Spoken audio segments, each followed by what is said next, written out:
Bonsoir la famille, donc ce soir nous allons parler d'un homme, d'une légende dans le monde du pitbull. Alors bien sûr, comme tout ce qui touche à l'histoire du pitbull, nous sommes sur des personnages très controversés, puisque l'histoire de cette race implique des combats de chiens. Non, parle pas de ça ici. Eh bien si, parce que c'est cette sélection, aussi cruelle soit-elle, qui a permis de créer l'une des races les plus fonctionnelles au monde.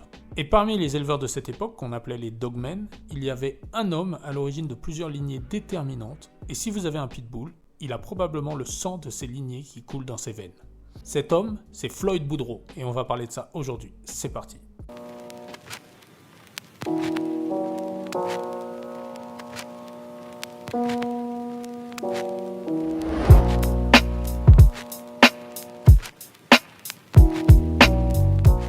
Dans cette vidéo, nous allons beaucoup parler de combat de chien. Je précise que je condamne fermement cette activité, mais comme je le dis souvent, pour bien comprendre son chien, c'est important de comprendre son histoire.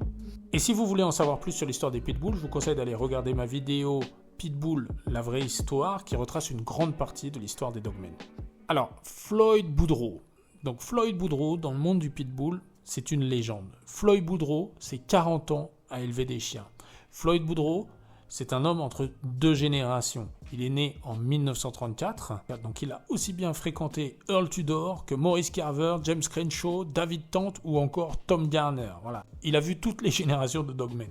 Mais Floyd Boudreau, c'est aussi la Louisiane, un petit bout de France aux États-Unis, le Bayou, cette zone marécageuse typique de Louisiane, les Cajuns, les habitants donc du Bayou, descendants de Français canadiens, les Acadiens, et qui pour certains parlent encore un dialecte français. Il vient plus exactement de Lafayette. C'est aussi le lieu d'origine de Gilbert A. Gibbon Trahan, lui aussi de Lafayette, né en 1894. À la base, c'était un policier, donc vous voyez déjà que dès le début, la relation entre la loi et les combats de chiens était toujours un peu trouble. Et c'est pas carrément illégal? Non, Ah ouais? si un peu. Et c'est lui qui est à l'origine des règles Cajun, donc ces règles qui vont réglementer les combats de chiens pendant des décennies. Un autre personnage important de la région était George Sadler, né en 1899. Il est en grande partie responsable de l'introduction des combats de chiens en Louisiane.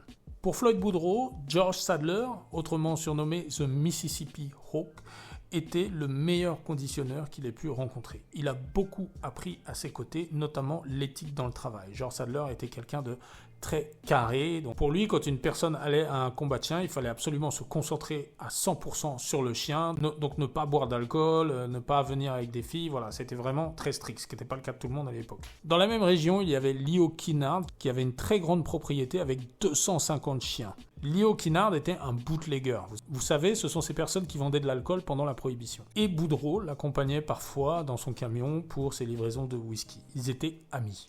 Donc voilà, donc c'est pour vous peindre un peu le tableau de cette époque, là où Boudreau a grandi, a évolué, donc en Louisiane, dans cette atmosphère voilà, qui s'arrangeait très souvent avec la loi. Moi, je ne vous reconnais aucune autorité. Floyd Boudreau était aussi un ami de Joe Corvino.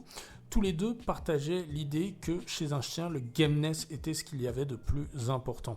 C'était difficile à trouver, mais si un chien avait du gameness, eh bien tu avais toutes tes chances dans un combat. C'était plus important que les atouts physiques. Donc je vous rappelle ce qu'est le gameness. Donc gameness, c'est le fait qu'un chien n'abandonne pas, quelle que soit sa condition physique, il ne va jamais abandonner dans un combat. Il a aussi fréquenté Bob Wallace, Mr. Marshall, Cecil Collins, Howard Heinzel, Bob Hemphill et bien sûr Earl Tudor. Et il considérait Earl Tudor plus comme un conditionneur qu'un éleveur. Floyd Boudreau a commencé les combats depuis tout jeune. Il faisait des combats en Louisiane, mais son premier combat en ce qu'on pourrait appeler la Ligue 1 était à San Antonio, à un show de Maurice Carver, où il avait amené un chien qui s'appelait Stagger Lee. Donc Floyd Boudreau parlera toujours de Maurice Carver comme quelqu'un qui parlait beaucoup, il parlait énormément. Donc, alors, bien sûr, il faisait le show. Les gens, souvent, comme il disait, étaient plus intéressés par ce que Maurice Carver avait à dire que par ce qui se passait dans la fosse.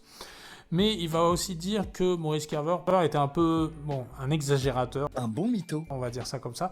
Et aussi un vendeur. C'était un vrai vendeur de chiens, comme on pourrait dire un vendeur de voitures. Voilà. Pour lui, ce qui était important, c'était le business. Par exemple, il va dire que Maurice Carver arrivait avec un chien en surpoids. Donc, quand le chien est en surpoids, il ne peut pas combattre. Alors oui, la personne qui amène un chien en surpoids doit payer un forfait, donc un pourcentage de la somme qu'il aurait pu gagner. Mais Maurice Carver s'en fichait puisque son but était de vendre le chien. Tout le monde se disait, si Maurice Carver est venu avec ce chien, c'est forcément un gagnant. Et donc, à la sortie de l'événement, il vendait le chien pour un prix tout à fait honorable. Comme un escroc. Pour Floyd Boudreau, l'élevage était une activité très frustrante parce que pour lui, un champion ne donne pas forcément des descendants champions et des descendants champions ne viennent pas forcément de champions. Voilà, vous avez compris. Une autre chose très importante à comprendre avec Floyd Boudreau, c'était que lui, dans sa conception du chien, un chien ne pouvait pas changer. On pouvait seulement l'affûter, le modifier un peu, mais au fond, si un chien n'était pas game, on ne le fera jamais devenir game. Et la troisième chose que j'ai déjà dite précédemment, pour Floyd Boudreau, le gameness était la qualité la plus importante chez un chien.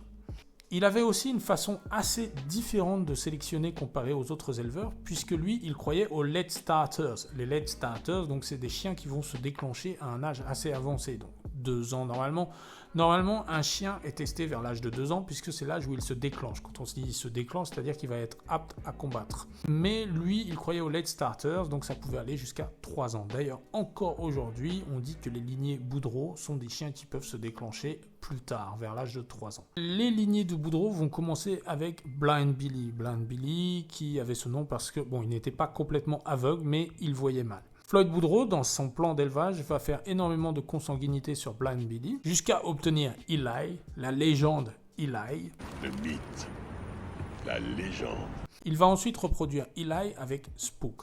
Et de cette union extrêmement importante vont naître 3 chiens, Eli Jr., Bullison et Brandy. Alors, on va d'abord commencer avec Eli Jr. Donc, du côté d'Eli Jr., il y a eu 2 frères. Champion Earth, 3 fois champion, très talentueux. Great Champion Art, 7 fois champion, Rome, considéré comme The GOAT par certains. Et enfin, Nigerino, 5 fois champion, un chien qui représente probablement la plus pure lignée de sang d'Eli Jr.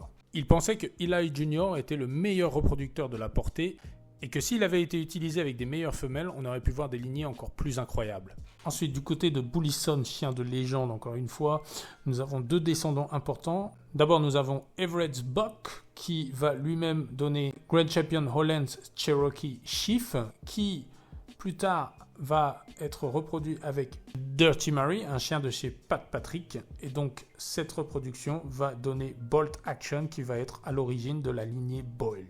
Bullison va aussi avoir une fille, Champion Honey Bunch, la plus grande reproductrice de tous les temps. Bullison, à la fin de sa vie, a perdu contre son fils Benny Bob, ce qui a un peu érodé son image. Mais Boudreau tient à rétablir certains faits. Bullison était le chien de Red Walling, mais Maurice Carver était son conditionneur, et donc Maurice Carver l'a utilisé chez lui pour le reproduire avec une chienne qui s'appelait Beth. Pendant qu'il était chez lui, quelques semaines après cette reproduction, il s'est fait mordre par un crotale. Et ensuite, un chien de chez Maurice Carver a brisé sa chaîne, et donc c'est parti en combat, mais à travers une grille. Bullison donc s'est abîmé les dents et les gencives contre cette grille, et tout ça c'était juste avant le combat contre Benny Bob. Donc a priori, voilà, il n'est pas arrivé au top de sa condition. Eli Jr. va aussi avoir un fils, Trouble, qui reproduit à Molly, va donner le légendaire Chinaman de Tom Garner. Donc voilà, donc là vous avez un petit aperçu du nombre de chiens de référence qui sont issus des lignées de Boudreau. C'est assez impressionnant, c'est même très impressionnant. On retrouve le sang de ces chiens dans un nombre incalculable de pédigrés. Stupéfiant. Floyd Boudreau, au cours de sa vie, va avoir plusieurs fois affaire à la police, mais à l'époque, c'était des délits considérés comme mineurs. Donc les condamnations étaient très faibles, sans incidence. Au début des années 2000, les choses ont changé, les combats de chiens commencent à vraiment poser un problème et l'État américain a décidé de réagir. Le 11 mars 2005, la police d'État, le SWAT, les douanes et le FBI se dirigent de la Nouvelle-Orléans pour aller au cœur du territoire cajun à Lafayette. Ils sont accompagnés d'associations d'aide aux animaux maltraités et ils ont procédé au raid de la maison de Floyd Boudreau. Ils ont confisqué 57 chiens, arrêté Floyd et son fils Guy pour 48 chefs d'inculpation. Chaque chef d'inculpation était condamnable à 10 ans de prison. Dans les 57 chiens, il y avait 19 chiots de moins d'1 an. Certains chiens avaient des cicatrices, mais de manière générale, les chiens avaient l'air normaux et bien traités. Cependant, la vétérinaire d'une des associations de protection des animaux, la LSPCA, le docteur Wendy Wolfson, a dit avoir noté des traces de combat et a donc qualifié tous les chiens, les 57 chiens de chiens de combat. Cette qualification les rendait directement candidats à l'exécution. Tous les chiens ont été tués en 48 heures. Les personnes qui ont aidé à l'exécution de ces chiens ont dit que c'était un moment extrêmement difficile, extrêmement perturbant, choquant, traumatisant. En 2008, les Boudreaux ont été acquittés faute de preuves et leur avocat Jason Robideau a accusé la LSPCA d'avoir voulu tout simplement éradiquer la lignée Boudreau. Certains chiens, donc oui, étaient évalués à 10 000 $, mais c'est pas une question d'argent, c'est une question de travail. Bien sûr, ça a été un coup dur pour la famille Boudreau. Je pense pas que l'euthanasie de tous ces chiens était nécessaire. Mais bon, de là à éradiquer la lignée Boudreau, ça c'était cause perdue parce que, comme je l'ai dit précédemment, ces lignées étaient déjà extrêmement répandues dans tous les États-Unis. Après ça, Floyd Boudreau a continué avec ses deux fils, Guy et Lane. Ils ont continué à produire des chiens donc avec le talent qu'on lui connaissait. Loin des combats de chiens, il est devenu une légende. Il est devenu la personne qu'on allait voir pour espérer obtenir quelques conseils. Floyd Boudreau était l'un des derniers représentants de la grande ère des dogmen.